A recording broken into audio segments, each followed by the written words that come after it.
Hey guys, my name is Fatima and I am with the MSU Writing Center. Today we're going to be talking about writing to your representatives. I'm just going to give it a few seconds to let people come on and join us so we can get started on some things.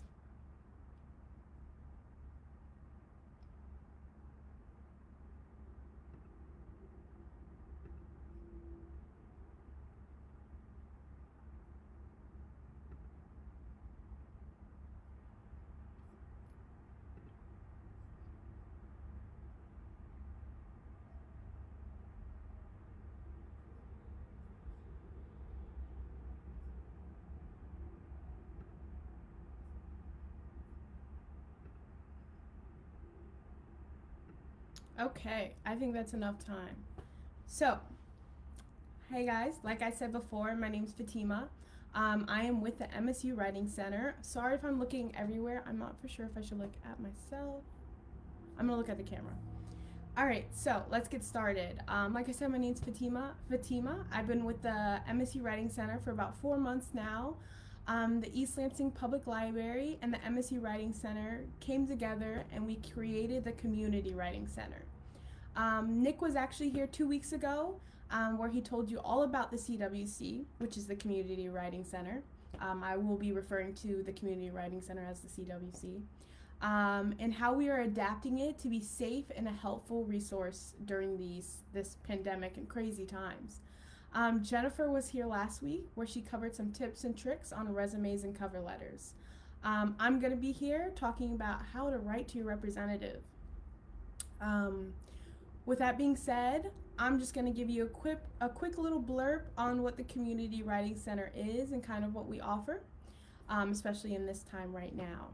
So the Community Writing Center at the East Lansing Public Library is a space where all members of the community can come together and receive help on all kinds of writing. This means if you need help from anything from resumes to cover letters, something from class you're working on, come to the Writing Center and we'll take a look at that. So with that being said, you can't come to the Writing Center, but we actually have 2 resources you can use and you can utilize to get some feedback on your work. The first being our weekly drop-in hours, or weekly drop-in office hours. This is Thursdays from 5 to 7. There will be a number of writing consultants on the call, and basically once you show up, you'll be paired with a writing consultant. They'll send you in a breakout room and you can begin getting live feedback on your writing. If you don't want that live feedback, before I go into the not wanting the live feedback, I'm actually gonna copy and paste this into the comment section. And what I'm pasting is the live feedback.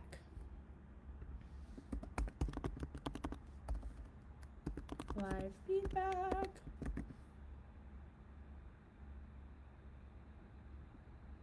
Okay.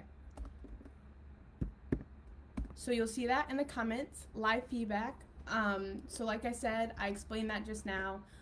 Thursdays from 5 to 7, come in and we'll give you that feedback. The next resource you can actually use is kind of an asynchronous form. And basically you submit any kind of writing, like I said, resume, cover letters, papers, grant writing, anything like that. You can submit that to a Google Doc or a Google form, and we'll get back to you within 24 hours with a written response or an audio recorded feedback. So I'm actually going to paste this as well into the comment section. I'm going to name it written/recorded feedback.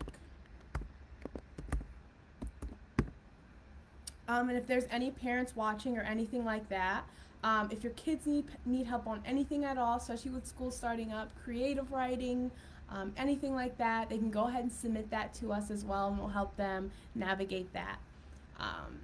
So I'm also going to post this, and you'll see that right there. Sweet.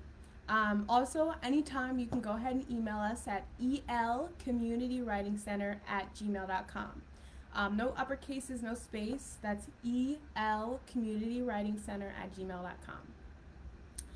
All right, I know that was a lot of information all at once, so if you guys have any questions at all, please feel free to leave that down in the comment section. All right, so now let's get into our main event, writing to your representative. So many of us might ask, does this even make a difference? So things have definitely changed, especially with the use of gerrymandering. Districts have become less competitive, and members have become less competitive for their votes. That's a whole other thing. I'm pretty sure you guys have learned that, but I'm not going to get into that.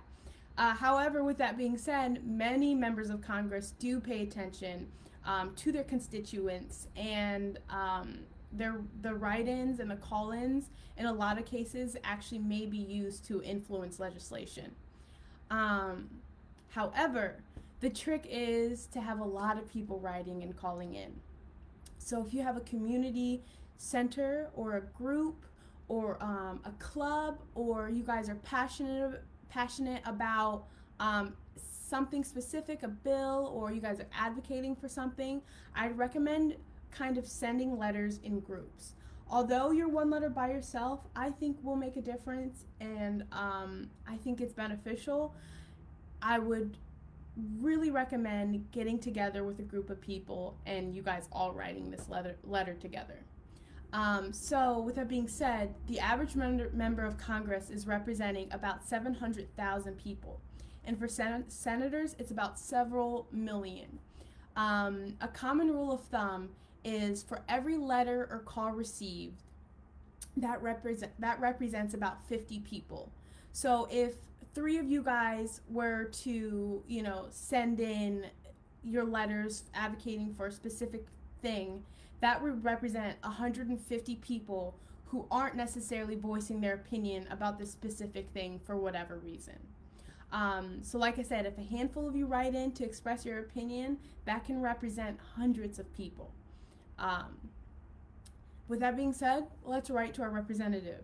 First, we got to find him or her. So basically, you can go to congress.org. There you can go ahead, I believe you put your zip code, your address, and it'll find that district information, that specific member of Congress or Senate for your district. And then if you have the zip code 48823, your district leadership is actually Wahlberg, and you can find him at wahlberg.house.gov. Now with that being said, the bulk of the information. So there are 2 ways we can go about this. There's a template that you can use. This template will basically spill everything out for you. You fill it in, you put in bill numbers, you put in your cause, and you send that in. It's very self-explanatory. I'm actually going to copy and paste that link into the comment section as well.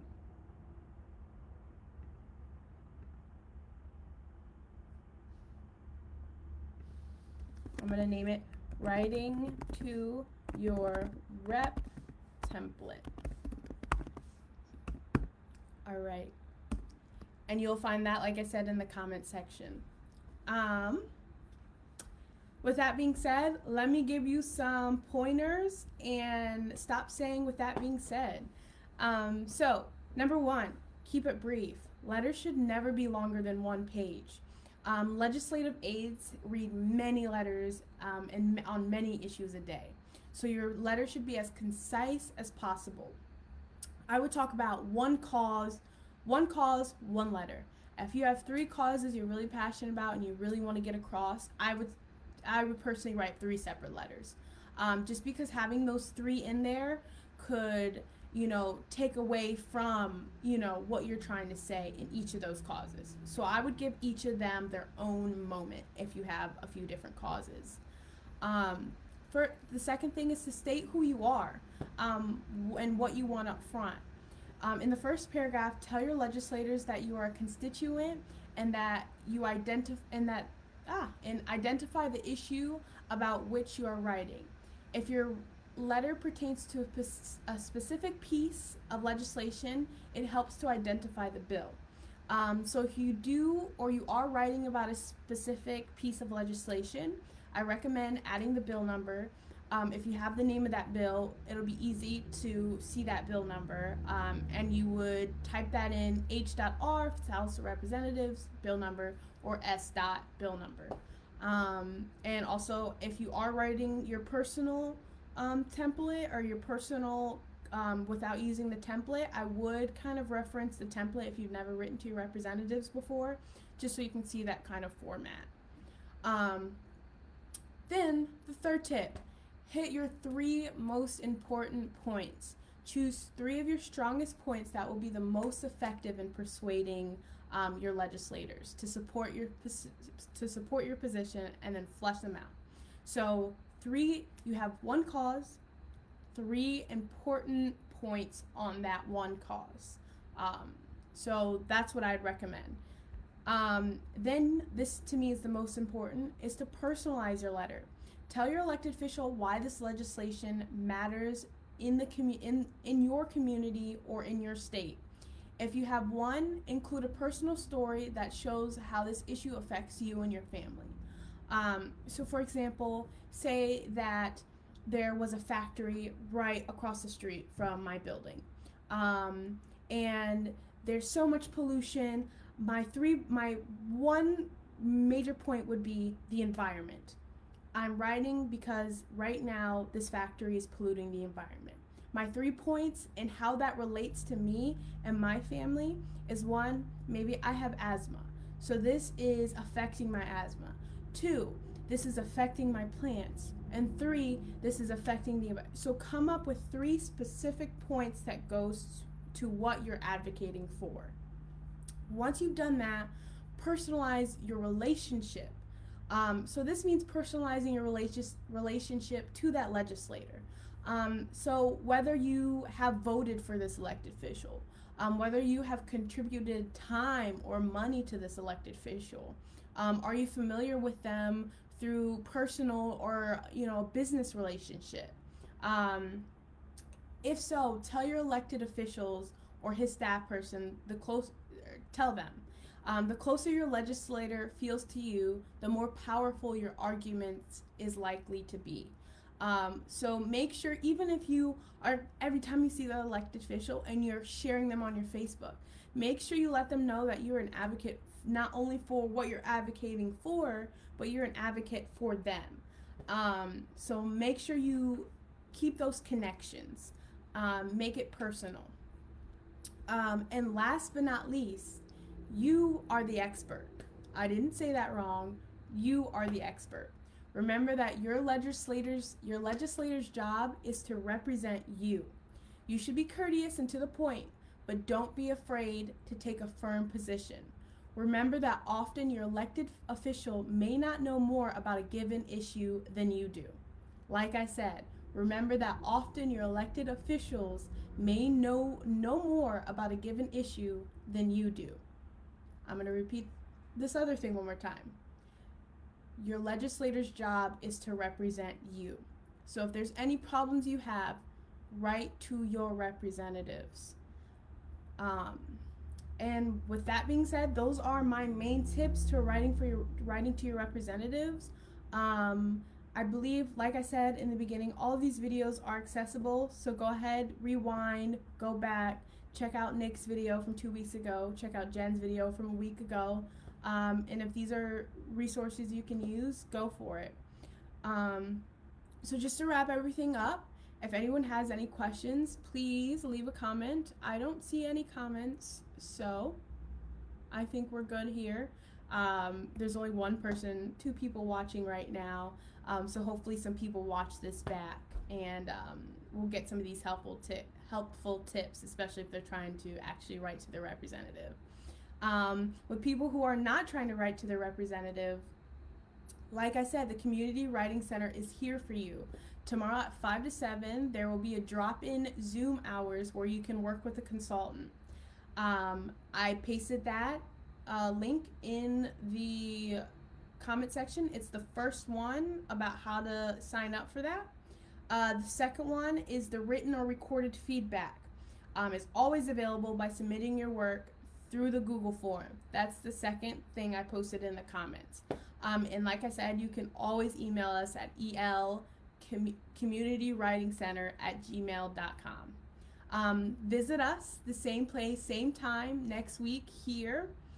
Tina will actually be giving SAT and ACT prep tips, which I know will be extremely beneficial for these upcoming seniors who will be taking these tests. Thank you guys so much. I hope you guys are writing to your representative, especially with the world we live in right now. And good luck with everything, guys.